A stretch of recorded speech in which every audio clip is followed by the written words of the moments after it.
For 50,000 years, the galaxy believed Earth was gone, lost to time, reduced to myth. But today, without firing a single shot, humanity has returned. And their silence is louder than any war cry. What they bring is not destruction, but something far more terrifying: control. If you're new here, make sure to subscribe to the channel and show some love by giving this video a thumbs up. You won't want to miss what happens next. Now, let's jump into the story. For 50,000 years, the galaxy had spun in peace. Planets rose and fell, empires ruled and vanished. But through it all, one truth was accepted by everyone: Earth was gone. The stories of old spoke of a fierce, unmatched species called humans. Some described them as warriors who could command entire moons. Others painted them as builders of wonders. But time turned their memory into myth. The Galactic Union, made up of many powerful species, proudly claimed credit for the galaxy's peace. Yet in quiet corners of the universe there were whispers, questions left unanswered. Why had the humans vanished? And what would happen if they ever returned? Rielan Metor never expected to uncover something that would shake the entire galaxy. He wasn't a soldier or a leader. He was a humble star archivist living on the quiet moon of Dureth, far from the political centers of the Union. His days were spent sorting through old star charts and forgotten messages. Most people ignored the past, but Rielan found comfort in it. That comfort shattered the moment he opened an ancient file no one had touched in thousands of years. A strange signal, soft but steady, had been recorded near a region of space long marked as a forbidden zone. That place, according to forgotten scrolls, was once called Sol, the human home system. Rielan sat frozen in his dim office as the data repeated across his screen. It wasn't random. It wasn't noise. It was a pulse, almost like a heartbeat, hidden in frequencies older than any current tech could normally detect. He triple-checked his readings, then ran them through the Central Library's most advanced decoders. That's when the message appeared. A single word in every known galactic language. Returning. He reported it, of course. He had to. But, as soon as the Galactic Union received his findings, everything spiraled. The usual calm of the Union's council chambers turned into chaos. High-ranking officials argued, shouted, and demanded the signal be blocked, buried, or ignored. Yet deep down in their hearts they already knew. This wasn't a hoax, this wasn't a trick. Something ancient had stirred. Panic spread fast. On planets where the oldest citizens still remembered Earth's power, people stopped working. On trade stations, captains refused to fly routes anywhere near the Forbidden Zone. Rielan watched it unfold from afar, his name briefly flashing on news streams before the Union silenced all talk of the signal. But the silence couldn't stop what was coming. Across the galaxy, observatories started picking up strange energy waves. Near the edge of the dark sector, a powerful distortion appeared in space, twisting and widening like a wound. Ships sent to investigate lost contact within seconds. Satellite images revealed shadows inside the distortion. They were massive, shaped like vessels but unlike anything recorded in the Union's archives. Then, without warning, the Galactic Union's main sensor hub went dark. When it came back online, it was flooded with images. 4 dark ships emerging from the rift, silent and smooth, their surfaces lined with glowing lines of unknown energy. These ships didn't match any known civilization, but to those who had studied human history, they looked familiar. Ancient drawings from the last war showed similar shapes, the old warships of Earth. The ships didn't attack. They didn't move past the edge of Union space. They simply floated, waiting, as if watching. And somehow their stillness was more terrifying than 1,000 cannons. On a live broadcast, a council official tried to calm the public. "This is likely a new species," she said, voice trembling. "We must remain open-minded." But even as she spoke, her eyes flicked toward the growing reports of failing tech across colonies that had long used human-based designs. Systems were breaking down. Starports powered by old Earth generators flickered and failed. Trade ships stalled in mid-transit, And worst of all, communication arrays began receiving the same message, over and over. We watched. We waited. You're false. Peace ends today. No one knew what that meant. Some believed Earth wanted war. Others thought they came to reclaim lost territory. And some dared to hope they had returned for peace. But Reeland didn't believe that. Not because he feared the humans, but because he believed their return had a deeper purpose. One beyond revenge or conquest. Back on Dareth, Ryland stood outside his observatory dome, staring up at the stars. He could feel something shifting, like the galaxy had taken a deep breath and was now holding it. The humans had not spoken in 50,000 years. They had not shown themselves in generations, but now they were here, and they hadn't said why. On one distant planet, an old insectoid farmer looked to the sky and whispered a phrase passed down through his family. When Earth returns, silence will break. And break it did. The world wasn't ending, but it was changing. Something vast, ancient, and patient had stepped forward after an eternity of watching from the shadows. Whether it was judgment, healing, or something else, no one could say. All they knew was that the humans were back, and this time, the galaxy would have to listen. Captain Dreva Solon had flown across nebula storms, outrun pirate fleets, and once even landed a trade cruiser through an asteroid field. But nothing had ever made her heart pound like the silent ship now hovering ahead of her vessel. It was smooth, dark, and larger than anything she had ever seen. Its surface shimmered, with light that seemed to shift like waves on a midnight sea. It didn't send out a signal, didn't respond to her hails, it just floated, as if daring her to get closer. Every instinct told her to run, to turn her ship around and disappear into the stars. But her orders were clear. Observe and report.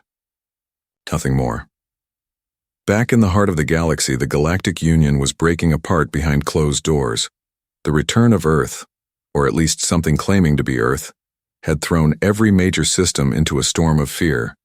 Some leaders demanded diplomacy, others screamed for war. The galaxy had known peace for thousands of years, but that peace had been based on an assumption, that Earth was gone. Now that illusion had shattered. The silence from the human fleet was louder than any threat, and that silence was spreading. Across dozens of systems, dark shapes floated in orbit just outside the reach of defense grids. They made no move. They didn't even scan the surface, but they were always watching. Speaker Varneth, one of the oldest members of the Union Council, stared at the newest reports from border planets. They've occupied 9 systems without firing a single shot, he muttered. No demands, no contact. Just presence. Around him, the chamber was filled with raised voices. Many feared Earth was waiting to strike. Others said they were offering a chance, waiting for someone to listen. But Varneth knew better. He had read the old texts, the forbidden ones, hidden deep in the Council's vaults. Earth had left not because it was weak, but because it chose to, and now it had returned not in haste, but in perfect coordination. Meanwhile, Dreva's ship drifted closer to the strange vessel. Her fingers hovered over the control panel, ready to engage engines. She watched as one of her ship's scanners lit up, warning of a field around the object. Not a shield, not a weapon. Something else. Then, suddenly, her ship's systems began shutting down, one by one. Lights flickered. Her navigation controls froze. Engines powered down. She was completely alone, drifting in silence. A message appeared on her main screen. No voice, just text. Observe. Do not interfere. And then, just as suddenly, her ship powered back on. The vessel ahead of her vanished into the darkness without a sound. That same day across the galaxy, hundreds of structures lit up. Old outposts, once believed to be ruins, were suddenly reactivated. Machines rose from beneath the ground, not to attack, but to rebuild. Entire cities, long thought abandoned, were being restored with precision. People panicked. Colonies evacuated. Soldiers were dispatched, only to find the machines ignoring them completely. No defenses triggered, no harm was done. But still, fear grew. In private meetings, the Union's top scientists revealed something terrifying. These machines were using technology unlike anything known. They operated beyond current physics, powered by energy that couldn't be traced. One scientist even suggested Earth's people had evolved, become something beyond organic life, perhaps something that existed half in space, half in thought. No one could prove it, but no one could deny the fear that came with not understanding. Speaker. Farnath stood once more before the council, trying to calm the chaos.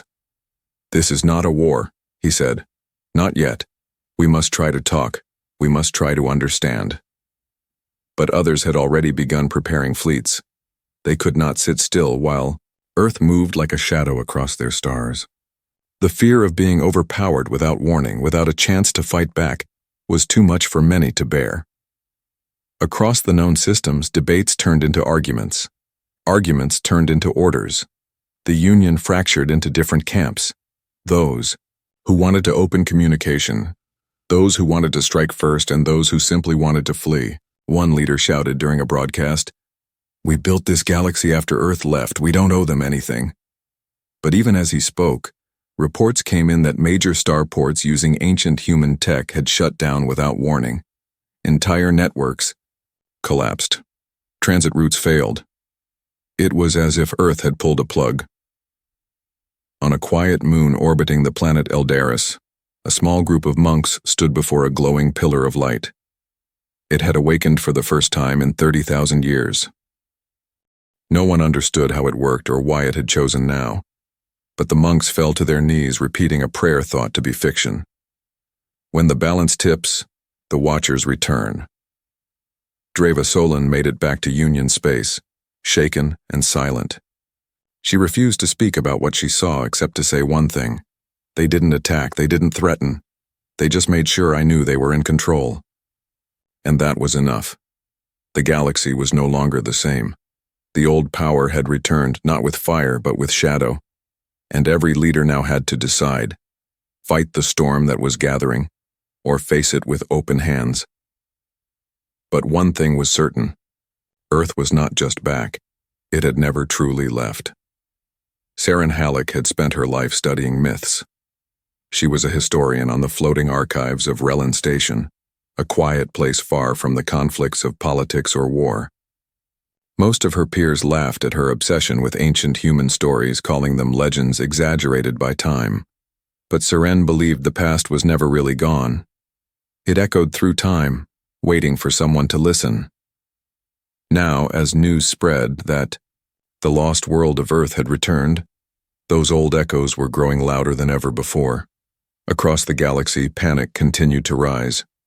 Earth ships had appeared in more than a dozen systems. They still hadn't spoken a word.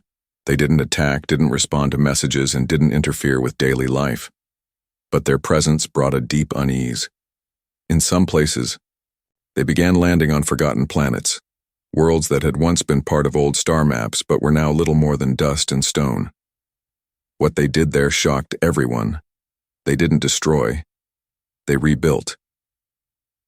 From beneath the surface of these quiet worlds, machines emerged.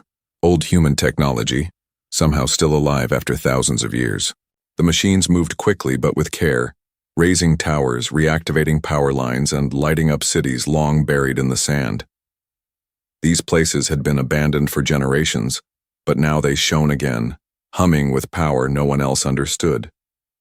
The humans didn't need to fight for territory. They were reclaiming it. Saren watched these events unfold from her station, connecting dots others couldn't see. She began pulling old records, decrypting lost messages, and diving deep into files most believed were useless. That's when she found the first mention of the anchor points, locations once marked by the Human Federation as future sanctuaries. The records were fragmented, but they suggested that humanity had never truly disappeared. Instead, they had hidden seeds of their civilization across the galaxy, waiting for the right time to return. The coordinates matched perfectly with the planets where ships had now landed. While Saren followed these clues, other parts of the galaxy were not as calm.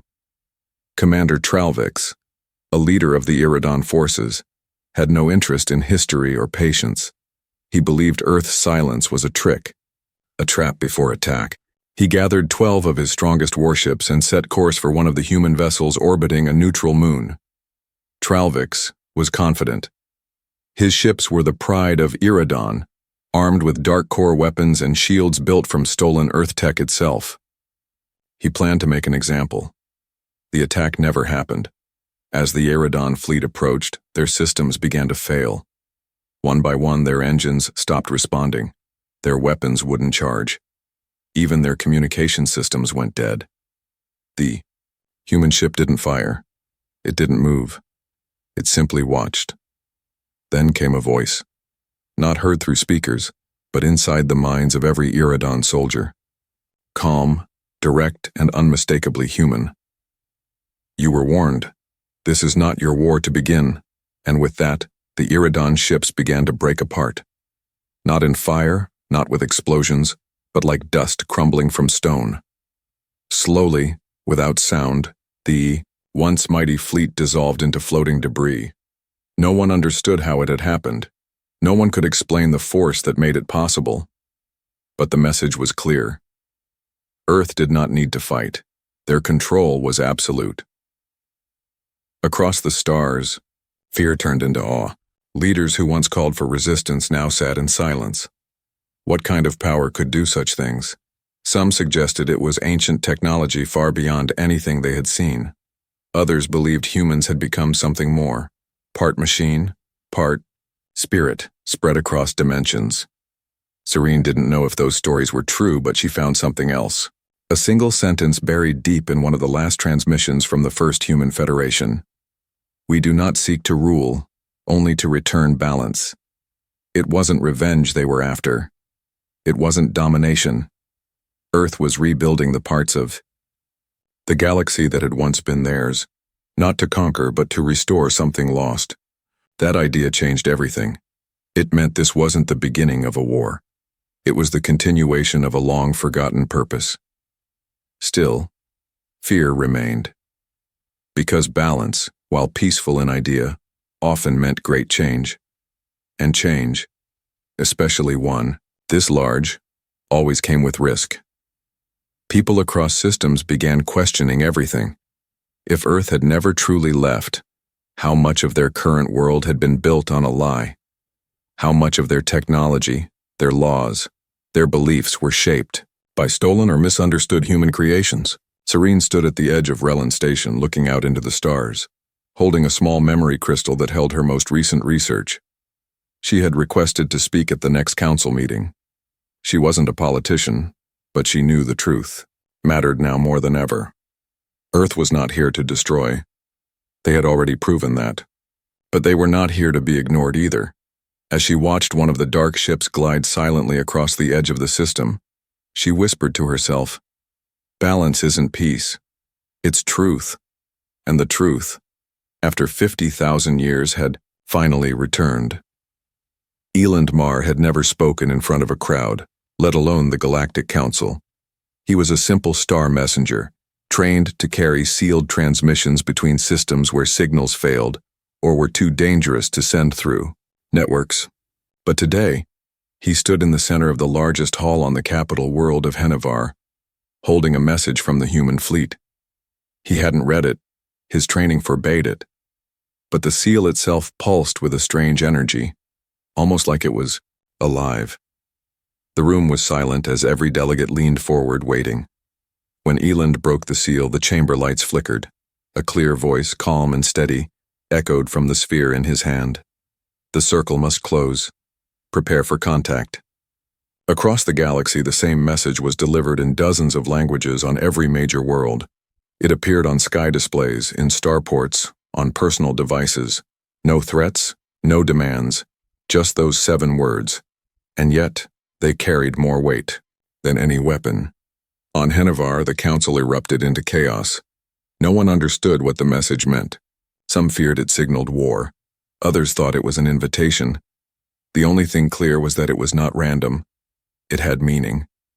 It was planned. Speaker Thaven, the oldest member of the council, stood and called for calm. "This is not an attack," he said. "This is a return." Far above the capital world, the largest of the human ships arrived. Unlike the others, this one didn't hide in shadow. It was massive, shaped like a mountain wrapped in flowing energy, with a hull that shimmered like liquid metal. They called it the Ark of Sol. No known scans could read its structure.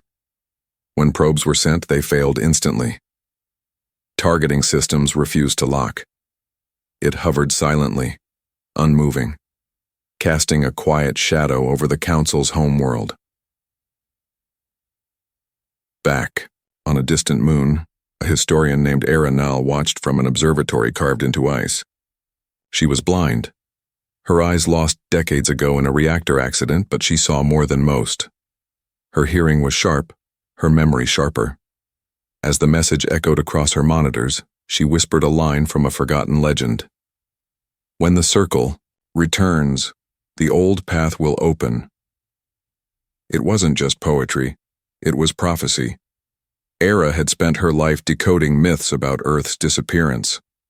The phrase, "circle must close," had appeared in ancient writings, texts dismissed by modern scholars. But now, with the Ark of Sol hovering over the galaxy's heart, those old words didn't feel like fiction anymore. Meanwhile, something strange began happening on dozens of planets. Systems that had once used parts of human technology, old engines, ancient shields, copied energy cores, suddenly shut down. Entire trade routes froze. Defense stations went offline. In one moment, it was like Earth had flipped a switch. The powers that had built empires with borrowed knowledge found themselves helpless. Ships floated powerless. Cities lost light. The silence was heavy, not just from fear but from realization. Earth wasn't asking for surrender. They were proving a point. Control did not come from weapons. It came from understanding. Inside the Ark, no messages were sent. No leaders appeared.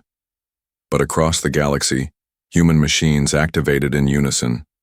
On old, broken worlds, structures began to rise again.